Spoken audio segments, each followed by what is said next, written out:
Dalam waktu singkat, api membesar dan juga menyebar ke ruang kargo. Saat pengumuman diberikan, penumpang langsung panik. Penumpang yang ada di Tampo Mas 2 pun berteriak-teriak, "Tolong, panas, tolong kami dari sini."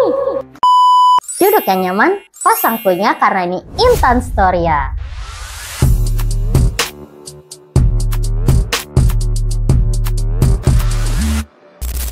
Jangan lupa subscribe ya. Halo warga Storia, kembali lagi dengan aku Intan Storia.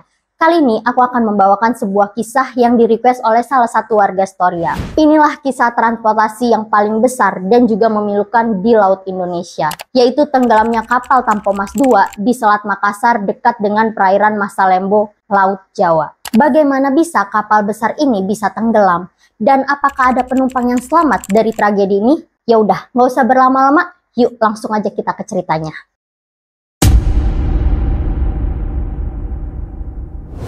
Kapal Tampo Mas 2 ini diproduksi pada tahun 1956 oleh Mitsubishi Heavy Industries di Shimonoseki, Jepang.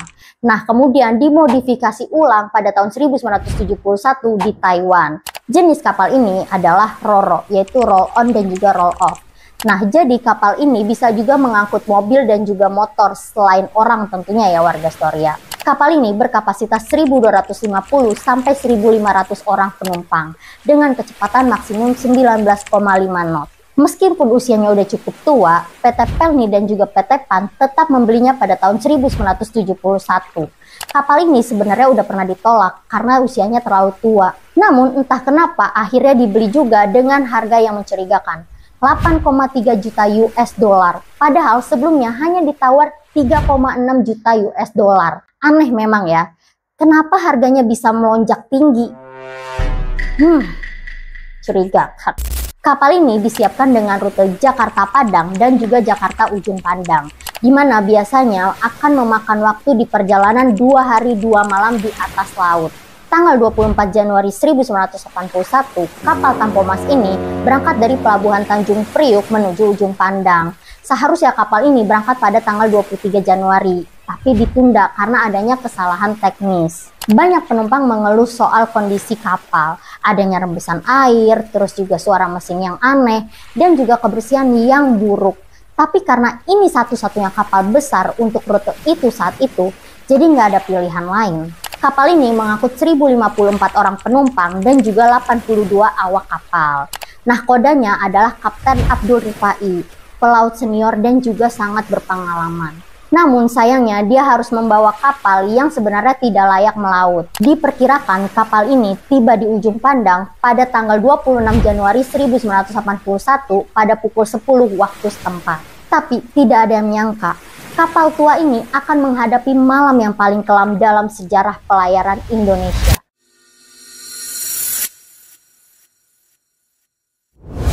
Tanggal 25 Januari malam, cuaca di laut dalam kondisi buruk. Ombak tinggi dan juga angin berhembus sangat kencang. Sekitar jam 8 malam, tiba-tiba api mulai muncul dari ruang mesin. Diduga berasal dari percikan api karena adanya kebocoran bahan bakar. Tapi ada juga yang bilang api muncul karena putung rokok masuk ke ventilasi dan menyambar bensin. Tapi ini nggak pernah terbukti secara jelas ya warga Storia. Mualim, salah satu awak kapal yang ditugaskan memadamkan api oleh Kapten Abdul Rifai. Namun sayangnya awak kapal itu tidak menjalankan tugasnya dengan baik. Nah, dia juga menyatakan saat ia tiba di tempat kebakaran, ia sudah melihat asap yang sangat tebal sehingga matanya terasa sangat perih dan dia pun memilih untuk kabur. Beberapa saksi menyebutkan mereka panik dan gak tahu harus berbuat apa.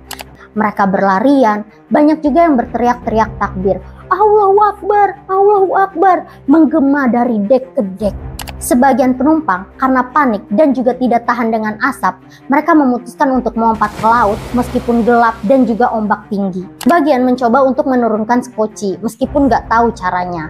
Bahkan ABK pun ada yang nggak tahu cara menggunakan alat keselamatan. Nah, sayangnya skoci ini jumlahnya terbatas, hanya ada 6 skoci. Dan sebagian tidak bisa diturunkan karena posisinya miring atau tersangkut. Pelampung juga banyak yang rusak dan tidak cukup untuk semua penumpang. Api terus menyebar. Kapten Abdul Rifai memerintahkan awak kapal untuk mematikan mesin kapal. Nah, karena mesin kapal ini dimatikan, maka penerangan di kapal pun ikut mati, sehingga penumpang ini semakin cemas dan juga panik. Kapal gelap gulita dan juga hanya cahaya api yang terlihat. Kekacauan berlangsung selama berjam-jam. Tidak adanya koordinasi yang jelas dan juga situasi semakin tidak terkendali. Tapi di tengah laut yang gelap dan juga penuh asap, sebuah kapal dari kejauhan mulai mendekat membawa harapan.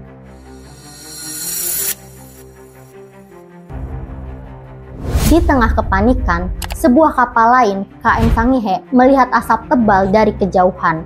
Nah, kodanya adalah Kapten Agus Tatsumi. Nah, dia langsung mengubah arah. Nah, dia tahu itu bukan asap biasa. Benar aja, saat dia mendekat, dia melihat kapal Tampomas II sedang terbakar hebat. Kapten Agus ternyata sahabat lama Kapten Rifai. Mereka ini dulunya pernah bekerja sama. Pertemuan mereka di tengah tragedi menjadi sangat emosional. Kapten Agus pun langsung mengirimkan skoci untuk menyelamatkan siapapun yang bisa dijangkau, meski dengan keterbatasan. Namun masalahnya, skoci yang tersedia di KM Sangihe ini terbatas. Hanya satu skoci yang diturunkan karena ombak tinggi dan juga posisi kapal yang sulit. Nah, situasi pun semakin menegangkan. Pokoknya mereka berteriak-teriaklah meminta pertolongan. Meskipun begitu, puluhan penumpang berhasil diselamatkan.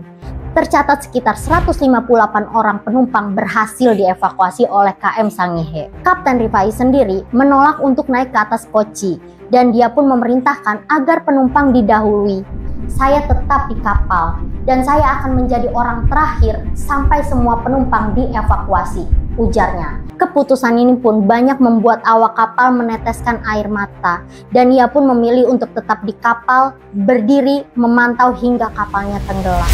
Ini jadi momen yang paling mengharukan dalam tragedi ini. Seorang kapten yang memilih untuk tenggelam bersama kapalnya dan memastikan semua orang diselamatkan terlebih dahulu. Tapi nasib Kapten Rifai tidak berakhir di situ. Kapalnya belum tenggelam dan satu ledakan terakhir akan mengubah segalanya.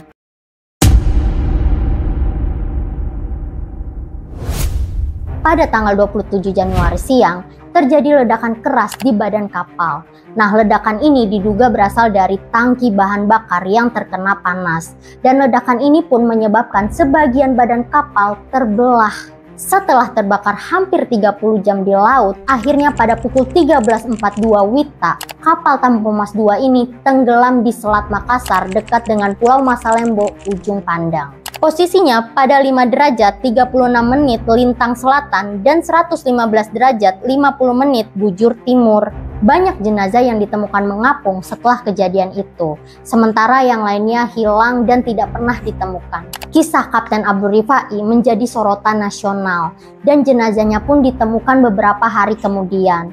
Di jari manisnya masih melingkar cincin kawin yang bertuliskan nama istrinya dan dia pun dimakamkan di Taman Makam Pahlawan Kalibata dan diberikan penghargaan sebagai pahlawan laut. Dari semua penumpang diperkirakan 400-600 orang meninggal dunia. Sebagian besar jenazahnya tidak ditemukan. Hingga hari ini tidak ada investigasi resmi yang benar-benar tuntas. Banyak pihak yang menyebutkan tragedi ini hasil dari korupsi, kelalaian, dan juga pelanggaran keselamatan. Namun, di balik semua itu, nama kapal Tampomas II masih diingat sebagai pelajaran pahit tentang keselamatan transportasi laut di Indonesia. Warga Storia, semoga kita semua bisa mengambil pelajarannya dari cerita ini ya.